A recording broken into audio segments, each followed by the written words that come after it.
Ankita Poddar, and today I'm conducting an interview with Dr. Gunjan Dadodia as a part of my research for Principles of Management, my CRS. Dr. Gunjan Dadodia is the owner of 3A Associates, who also happens to be the Chief Technical Officer. I should start now, actually. Would you like to brief me about what your business is and what is the role that you play in your business? So Ankita, I am the chief, as you mentioned, I'm the Chief Technical Officer at 3A Associates. So I'll give a little more background. I've done a PhD in Polymer Science from University of Massachusetts, and Massachusetts is one of the top ranked universities, number one in the world for polymers. Wow. And what we do at 3A Associates is we are a very innovative company. We try to make new products mainly for Indian markets. We do export, and the market that we serve is defense, aerospace, EV, motor segments. So this is the market that we segment. So what I look after is, though I look after the entire company, what my more focus is on the product innovation side. We try to get these technologies into India. We try to do research.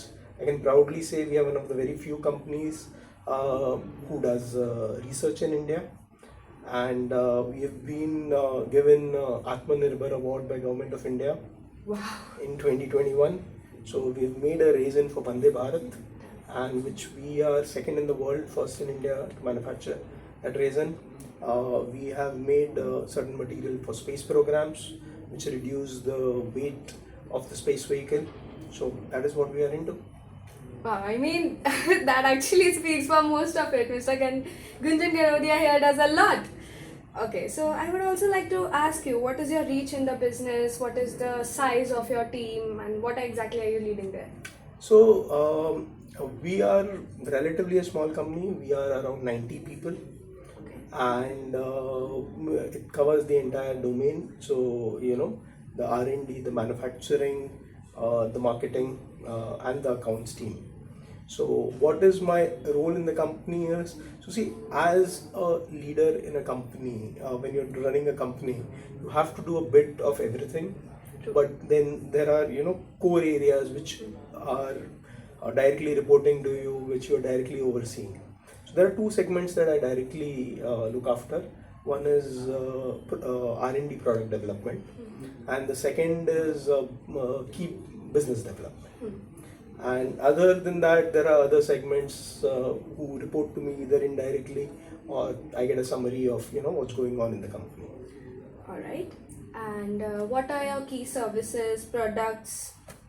So we are not too much into the service side.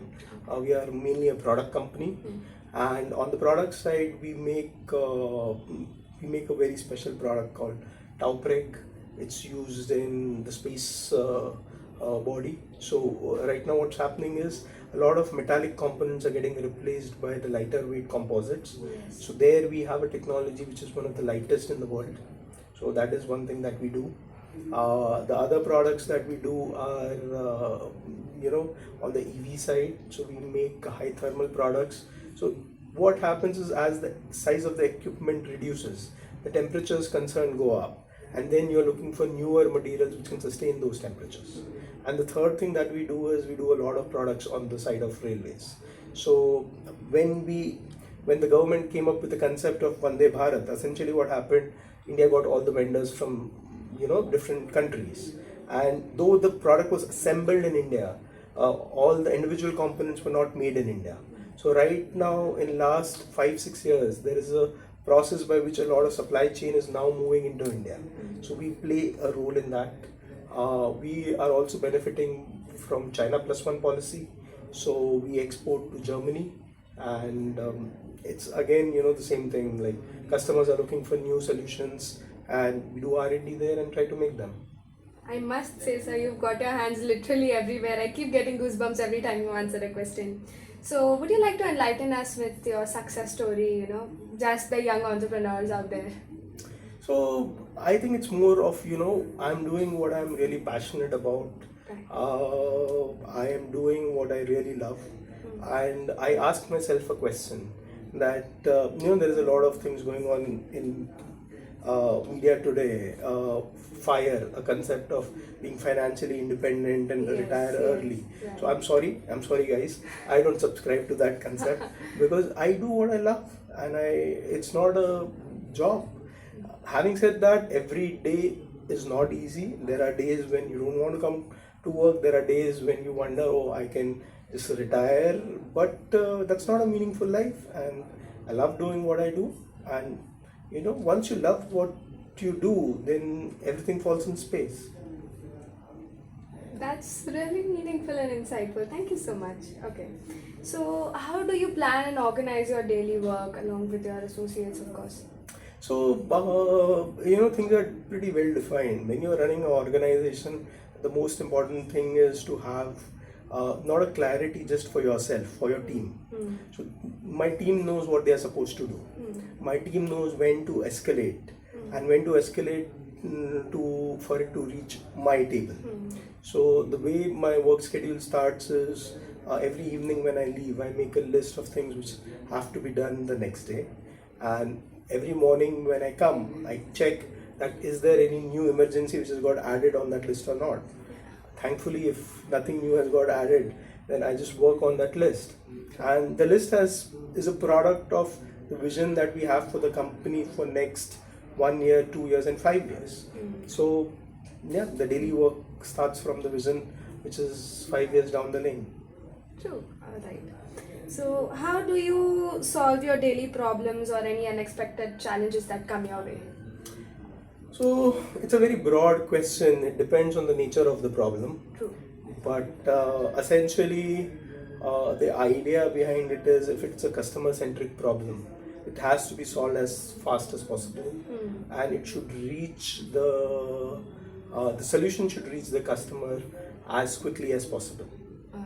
So it's like so I've been in the business for 14 years, and now if something is stuck at some place, who's the right person who you go through and how do you solve it, and that's the way it's done.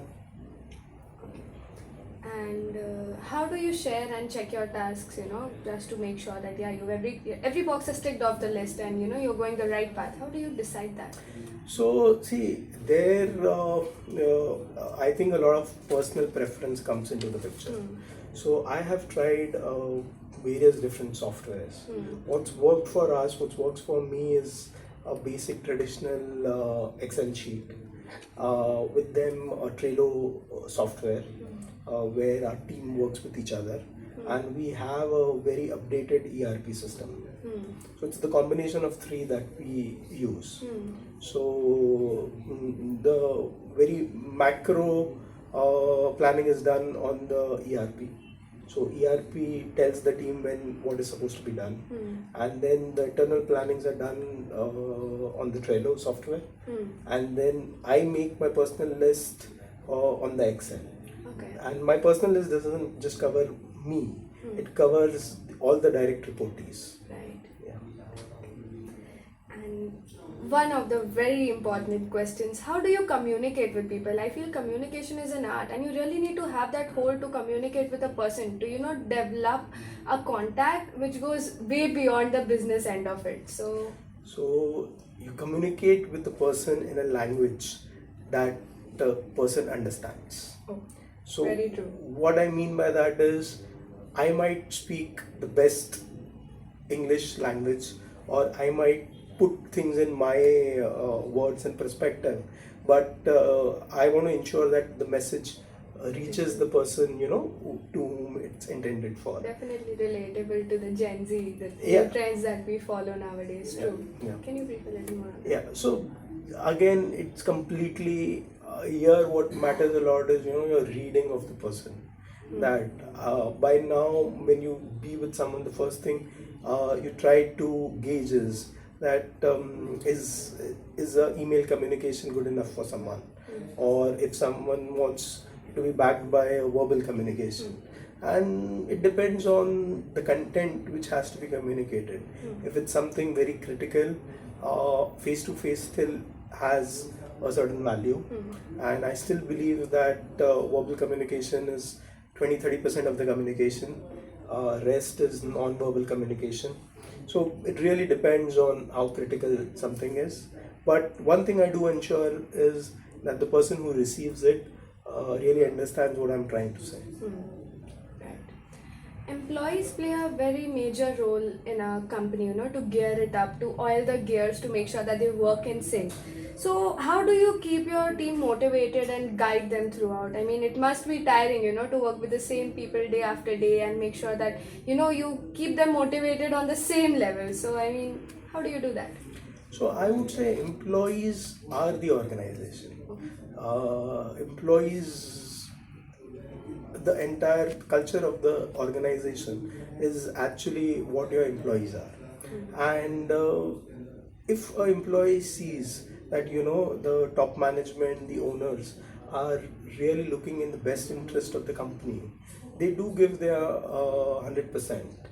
So that is the first thing, you have to lead by example. It's not that you tell them, oh, I want you to, put in your hard work, and then you yourself don't put in that example. So the first part of keeping them motivated is, they will see you as a role model for them. Right. And I think that does the 80-90% of the motivation. For the rest, 10-20%, it's very individual driven. You talk to different individuals, you see that what's sometimes keeping them back from giving their 100%. So that emotional individual connect is very important. True. Alright. How do you handle mistakes or conflicts? I'm sure that when you're handling such a large team and so many people and such a big organization, even in the global perspective, how do you make sure that, obviously there are going to be conflicts, but how do you manage them? People must look up to you. So how do you make sure that you are, resolving every conflict without taking a side? How do you do that? So, see, you have asked two different questions. How do you manage mistakes and how do you manage conflicts? Yes. We have a mantra in our company, you only make mistakes if you work. So, essentially what we are trying to tell people is it's okay. It's okay to make mistake. You put in your best work, and if something goes wrong, it goes wrong. We have a policy, we don't scold a person when a mistake is done. Because if we scold a person at that moment, that breaks that person's confidence. That is the last thing we want to do. Okay, so that's about the mistake. The conflict management is slightly more complicated. Conflict management needs a lot of patience. You have to listen to multiple people who are involved in the conflict, and it always actually comes to the same thing: what's in the best interest for the company. So we try to communicate, and this is not a one-time process. This has to be communicated again and again to the team, that we will work with what's best for the company. The company is bigger than all the individuals put together also. Wise words, mistakes are only made when you work. I mean, we're all going to remember that for sure. One last question. Any advice that you would give to the youth who want to find opportunities in this industry or any industry basically, if any one of us is, wishing to start our one business one day and grow it up as you did, what way would you guide us? What are the wise words that you feel we should all know? See, generally I don't like to give these advices because people don't listen to them. True. But if I have to give one advice, then it's like, figure out what your passion is. Figure out your passion is, and then figure out, is there a way you can monetize your passion? If there is a way that world wants your passion, and if you move in that part, that's the easiest thing to do. Any basic or in general generic way of advice that you would give us, in life, not just in the business field, but also in life, any advice from your end, from your experience? Very, very generic advices would be read more and write your thoughts. When you write your thoughts, things tend to become clear. And I feel keep life simple.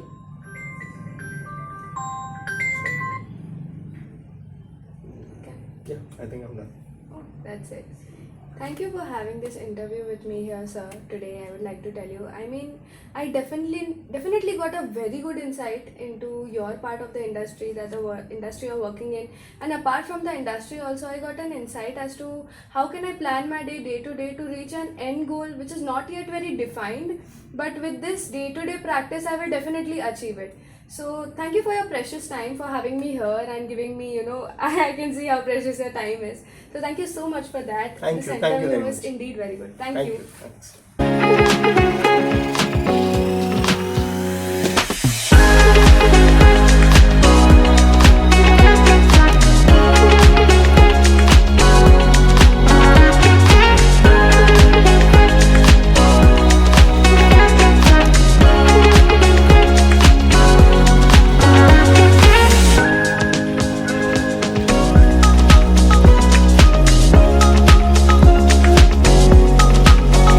Hello everyone, I am Ankita Poddar and today I am here with Mr. Jatin Bhat, owner of Top Wash Dry Cleaning Chains, and I am here for my business interview for my CRS of Principles of Management. Let's get started. So, hello sir. Hello Ankita. What exactly is your business and what is the role that you play in your business? Yeah, as you told, I am a founder director of Top Wash Dry Cleaners Limited. As of now, we have presence in Mumbai. We have started with one location in Kandivali, with just 2 people. As of now, we have 5 shops in Mumbai with a team of around 25 persons. Over the time of? Over the time of, we started our journey around 3 years ago. Oh wow, I mean, that's great honestly. And what is your business presence and reach as of now? As of now, we are present in Mumbai only. Mumbai is a very big market. It's a state in itself. So we want to cover the Mumbai first. We want to almost establish around 25 shops in Mumbai, and then we want to plan move ahead out of Mumbai. But as of now, we are planning in Mumbai only. Alright, okay. As of now, we are giving service span Mumbai, but not present. Offline presence is not over there. There are only 5 shops as of now in Mumbai. Okay.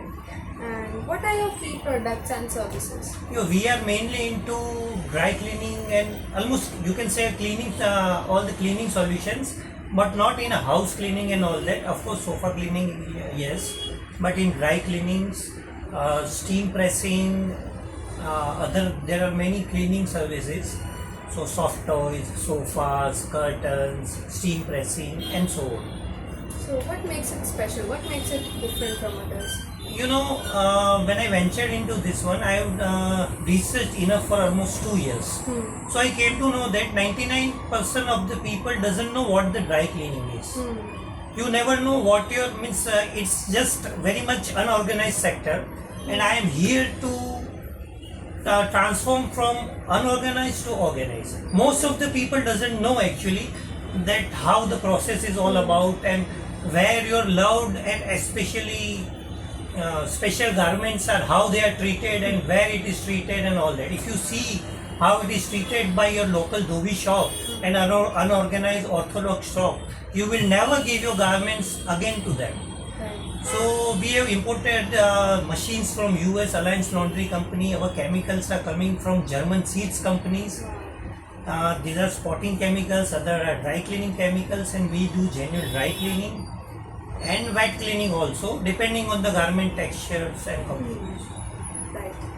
Sir, also please enlighten us about any achievements that you've achieved in the past 3 years. So as I told you that we are growing more than 200% with 94% customer repeat ratio. But apart from that, since last 3 months, one thing has happened. Everyone is aware of a Zomato, which is a food aggregator. So one of the company named Otteri has started as a dry cleaner aggregator in Mumbai only. They have started with only in Mumbai, and then they are going to expand. But as of now, they are available in Mumbai only. So Otteri is a dry cleaner aggregator. Customer has to download the app and book the dry cleaning services with their choice of dry cleaners. So as of now, they have around, I guess, 150 to 200 aggregators of dry cleaners on their app, which have onboarded. And they have categorized it in the 3 category: luxury, which is kind of a most premium category, then classic, and then premium. Accordingly, the price also changes, the services also changes. So in luxury, there is only a two dry cleaners from Mumbai, which are which are having a foreign ownership, and they are present in Mumbai since last 30 years, and offline also they are present by around 30-40 shops in Mumbai, which I am as of now having only 5 shops. But Otheri has done a proper due diligence of our chemicals, our machineries, our process, our packaging, and also our customer services. And I can say as an achievement, because I am the only, Topwash is only the third dry cleaners who are registered in the luxury category of Otheri, Wow. in with the other 2 prestigious names. I mean, achieving Yeah. so much. So in it is 3 kind of years.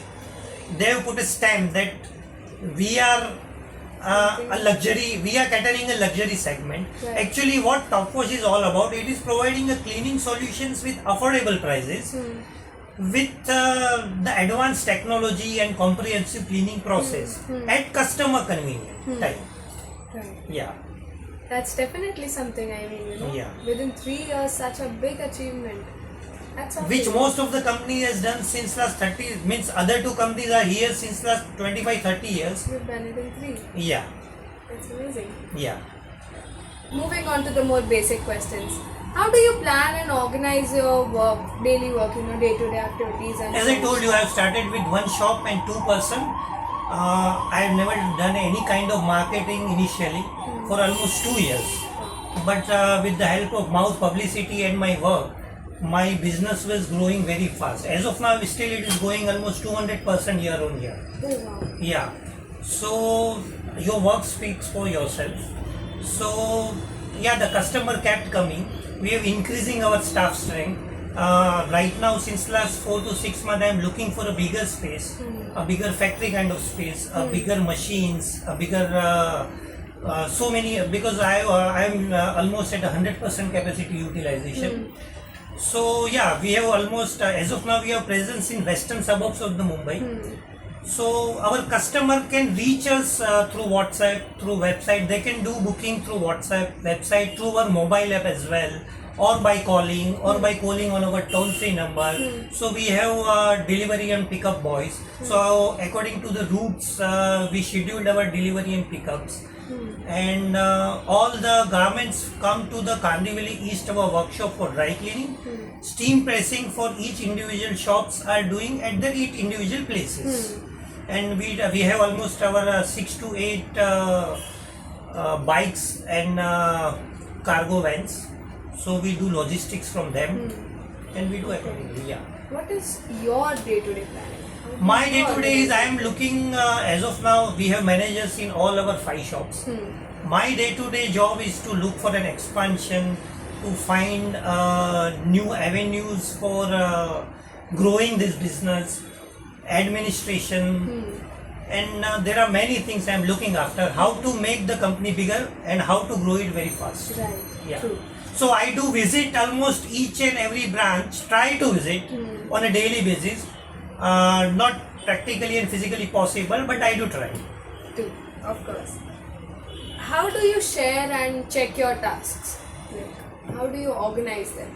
Task is it's an ongoing process, and 24 hours, believe me, is like very less. So we very much do it on a priority basis. We don't want to go a single customer. We don't want to let it go. So we generally cater each and everything. As of now, means with the help of mouth publicity, we have our customer from Vasai to Varli. Wow. Yeah. So generally, our managers daily they are scheduling all the tasks on a daily basis. Some customer want that garments very urgently, some need afterwards. There are many things customized. So all the managers of all the branches, they are very much regularly organizing it. How do you solve your daily problems or unexpected challenges? I'm sure they come your way, you know, taking care of such a rapidly growing organization. Yeah, there are many challenges and Yes, there are of many course. problems. Challenges in the terms of we are growing so fast. So sometimes there are challenges for the manpower because we have pickups from almost every corner of the Mumbai. Sometimes we are not able to cater it, so we are getting it outsourced. We are continuously onboarding and hiring the new people, new talents for each and every process. So giving them a training on a regular basis and all these things. And I believe that communicating with people is one of the major parts or major things that plays a very important role in running an organization. So I'm sure you have to communicate with n number of people. So how do you do that? How do you create bonds via communication? Initially, to just get an experience of all these things, I was personally communicating with all the customers. I was sitting in my Kandivali branch 24/7, almost on every day for 12 hours. Wow. Just to know what is customer requirement, what is customer complaint, what is their need, what kind of behavior they are having, so we can cater them very well. So almost for initial 18 months, I was personally communicating with the customers. And I must tell you, we have 93% repeat ratio of the customers. Wow. We have one of the highest Google rating in almost all the branches, almost from 4.9 or maybe 5 from our customers. So we think that we are communicating well, we are giving them very good services. Yes. Yeah. So I mean, services providing, actions speak louder than words kind of a Yes. scenario. You're Yeah. providing them the service. And as I told you, we have not done any kind of marketing. It has been almost only last 6 months that we are doing marketing. Otherwise, I have as of now more than 6,000 registered customers. Wow. Yeah, and it has only came about mouth publicity. Your work speaks for itself. Right. And how do you motivate and guide your team to work that way? As you said, there are multiple locations, every corner of Mumbai. You struggle with manpower, catering to the needs of every customer. So how do you keep your team motivated, all the while guiding them as well? Obviously, one of the avenue of motivating is by rewarding them and by awarding them. Yes. Yeah, so since last 2 years, we have started Best Employee of the Year. Every month we give them rating, who have done good, who have not done good. So we ask them that here you are wrong, and I try to motivate. I do speaks to every one of my employee very personally, what they have done good and what are Places of improvement. and what is to be done. So I training them on a very regular basis how to speak. Suppose if there is a manager, so how to speak and deal with the customer, because they are the person dealing directly with the customer. Right. Yeah, on the back end there are pressmen, there are washermen, there are packing men, there are delivery person who are going to our customers and meeting them physically. So it's a very extensive training process, and we keep them motivated. As I told you, by rewarding and by awarding. As I told you, that the hiring is an ongoing process. So they become a seniors. They themselves give training to the juniors. Their posts are graduated. Their salary has been increased. We reward them by the references they bring to us, and by many ways. Right. All right. And I'm sure there must be many mistakes and conflicts that happen on your end as well as the end of your employees. So how do you deal with them? You need to have a very calm and measured composure to deal with such issues, which actually involve customers who get aggressive in things which concern their garments. Yeah, it happens sometimes, but I must tell you that in India, the damage ratio of the garment is 1.5 out of every 100. So I can say that 3 out of 200 garments are getting damaged. As far as stopwatch is concerned, it is hardly 1 in a 10,000. Wow. And it itself speaks from our volume, from our Google rating, from our repeat ratio. So of course it happens very sometimes, but most of the times customers are more than happy. As I told you, 1 in a 10,000. So in that cases we either pay back our customers, but even after the damages or whatever has happened, our customers are still continuing with us. Right. Yeah. Of course. So now I would like to ask you the very end question, the very last question, and one of the major questions, that is, I messed up there. I'll have to go. So now at last I would like to ask you one last question. It is a very important question concerning the youth and from the global perspective also. What is the one advice, or any advice as a matter of fact, that you would give to the youth who want to find opportunities in this field? You know, as of now there is a craze of startup. Everyone wants to do their own startup. Right. We are officially DPIT registered, I think maybe the only dry cleaners in India who have been given a DPIT registration certificate for the startup. From the second month we were OPEX positive. We are not burning anything. Of course, we have started earning. As I told you, we are into third year of our operation. We have started earning from the second year, but we always keep more staff than required, so that our backend doesn't get messed up. There is always a backup for one of the employees. So everyone now wants to do their own startup and all that things, Right. but it's not that easy. The only simple thing I must tell you is hard work and hard work. My background is a very much different, but here since last 3 years I need to deal with customers. I need to deal with unskilled kind of a labor which I've never done in my life. But you have to keep your calm and composure. You have to manage the customer as well of your employee. Right. As of now, we are a team of 25%. So, and it is growing very fast. I've started the PF system, ESIC and all that. We are very much organized. Right. So, my advice to the youth is, before means all startup is borrowing money. It's not a celebration, it's a responsibility. Right. We have received many applications. Those want to invest in our company, but we have not yet in requirement of that. The only thing required is very much of hard work, and there is no alternative for that. Absolutely. Okay. So I'm pretty sure we got a quite basic, not even basic, a very in-depth advice as to how everything has to be organized, even in an dry cleaning industry, something that we something that we don't give importance to in our day-to-day lives, but as we speak of it, it can actually be turned into such a big and vast business when we look at the statistics of it, even concerning on a national level. So now I would like to thank you, sir, for having me here today. I am sure through this video many are going to learn a lot about the industry and also about the importance of this industry. So I thank you for your precious time and your valuable insights. It was Thank you so much, lovely Ankita. having you. Thank you so much, sir. Thank you.